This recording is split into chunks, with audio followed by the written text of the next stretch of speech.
Istanbul, Turkey was awash in campaign promises Saturday as politicians pressed to get voters' attention in the last remaining hours before a ban begins ahead of Sunday's critical presidential and parliamentary elections. Speaking in Istanbul, Turkish President Recep Tayyip Erdogan urged citizens to vote and listed the hospitals and transportation infrastructure as proof of his leadership. He also slammed his opponents for reportedly lacking vision.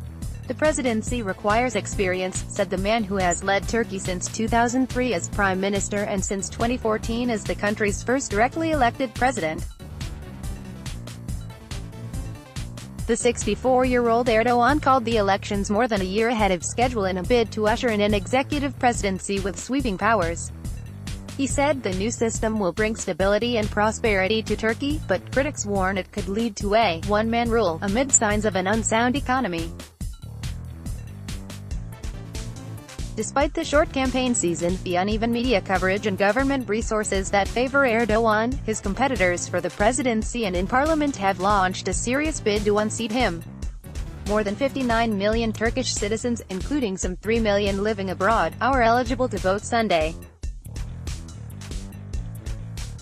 It's the first time they'll be voting for president and parliament at the same time, a change approved last year by a referendum that switched Turkey's governance system to an executive presidency. 6 candidates are running for president and 8 parties have fielded candidates for 600 parliamentary seats. 5 of those parties will also run as part of 2 competing electoral alliances, the People Alliance by Erdogan's ruling party and a nationalist party versus the Nation Alliance by the leading secular opposition, a nascent center-right party and an Islamic-leaning party. Erdogan's main opponent, Mahiremans, nominated by the secular Republican People's Party, drew hundreds of thousands of supporters to a rally Saturday in Istanbul. Confident and combative, In said, "Erdogan, you are going," and called him a fascist. Ince promised voters an independent judiciary that he said would stabilize the economy. He warned supporters that a fear regime would continue if Erdogan is re-elected, predicting that financial markets would be rattled and the national lira currency would decline further. But halfway through Ince's rally, mainstream Turkish media switched over to a second Erdogan speech as he crisscrossed Istanbul, appearing in several districts. He declared that Turkey was now one of the world's leading economies, citing more than 7% growth for the first quarter of 2018. Pro-Kurdish candidate Selahattin Demirtas tweeted his hopes for a calm election day, urging young people to vote.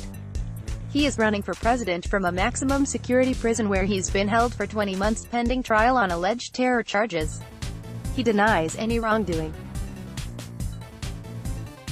Demirtas' party has been the target of a massive crackdown by the government for purported links to outlawed Kurdish insurgents, with 8 other lawmakers behind bars and thousands of party members arrested under a state of emergency still in place since Turkey's July 2016 failed coup.